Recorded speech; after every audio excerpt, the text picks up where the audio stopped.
তো পায়েস তো আমরা অনেক রকমভাবে খেয়েছি। তো একবার এই নতুন পদ্ধতিতে পায়েসটা রান্না করে খেয়ে দেখবেন। আশা করি আপনাদের সকলকেই ভালো লাগবে। তো এই রান্নাটার নাম হচ্ছে গড়গড়ার পায়েস। তো এটা আজকে শুধু বাড়িতে খাবার জন্য করা হচ্ছে না, এটা বাচ্চাদেরকে বিলানোর জন্য মানে দেওয়ার জন্য করা হচ্ছে। তো এটার মেন উদ্দেশ্য কি আমি পরে বলছি, তার আগে বলি এই যে গরম পানি ফুটে গেছে, আতপ চালের আটা দিয়ে আমরা একটা ডো তৈরি করে নিয়েছি। নিয়ে ডোটা ঠান্ডা হয়ে গেছে, তারপর হাতে করে মেখে এরম ধরা মিষ্টির আকারে গোল গোল করে নিচ্ছি। তো এই যে দেখতে পাচ্ছেন ভালো করে মেখে নিয়েছি, নিয়ে একটা সরু নলি করে নিচ্ছি, নিয়ে ওর থেকে পিস পিস করে কেটে নিচ্ছি। তো হাতে পানি নিয়ে কাটতে হচ্ছে, নাহলে জড়িয়ে যাচ্ছে। তো তার আগে আমি বলি বন্ধুরা এটা দেখতে থাকুন। তো এটা কিসের লেগে আজকে করা হচ্ছে তার জন্য বলছি। তো এটা করা হচ্ছে আমার ভাইঝি মেজো ভাইয়ের মেয়ে, সে ভালো চলতে পারতো না, চলতে গেলেই পড়ে যেত, ভয় খেত। তো তার জন্যে এটা আমার মা মানত করেছিল যে চলতে পারলে গড়গড়ার পায়েস দেবো।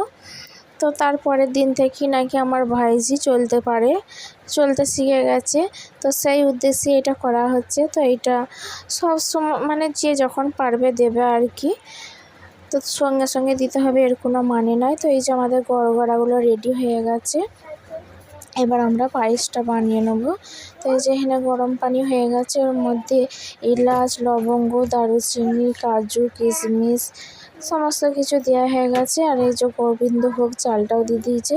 তো ভাত সেদ্ধ হয়ে গেছে, ওর মধ্যে এবার দুধটা দিয়ে দিচ্ছি, 1 লিটার দুধ দিয়ে দিচ্ছে ওর মধ্যে। তো ভালো করে ফুটিয়ে নিয়ে আবার ওর মধ্যে 1.5 কেজির মতো চিনি দিয়ে দিচ্ছি। একটু মিষ্টিটা বেশি দিতে হবে, কারণ অতটা পায়েস আবার ওর মধ্যে গড়গড়াগুলো দেওয়া হচ্ছে, তার জন্য চিনির পরিমাণটা একটু বেশিই দিতে হবে।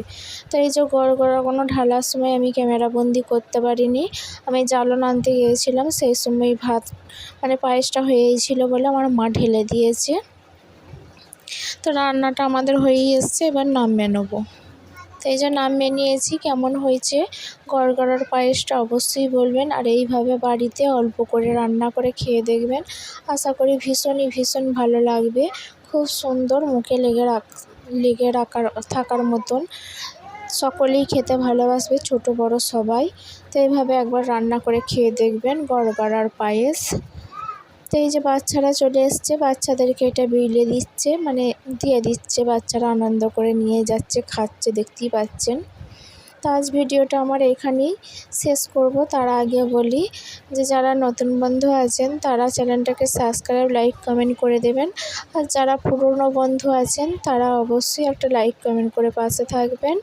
তো আজ ভিডিওটা আমি এখানেই শেষ করব। তো এই যে নেড়িটাকে দেখতে পাচ্ছেন, এই নেড়িটার জন্যে এটা আর কি করা হচ্ছে। নেড়ির যে দাঁড়িয়ে আছে দেখতে পাচ্ছেন, আর একটা নেড়ি আছে, ওইটা আমার বড় কাকার বড় ছেলের, মানে একটাই ছেলে, তারই মেয়ে।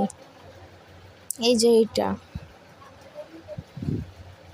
তো আমার এইখানে ভিডিওটা শেষ হয়ে এসছে। আমার নানি থালা বাসনগুলো নিয়ে কলতলায় ধুয়ে নিচ্ছে। তো সকলে ভালো থাকবেন, সুস্থ থাকবেন, আল্লাহ হাফেজ।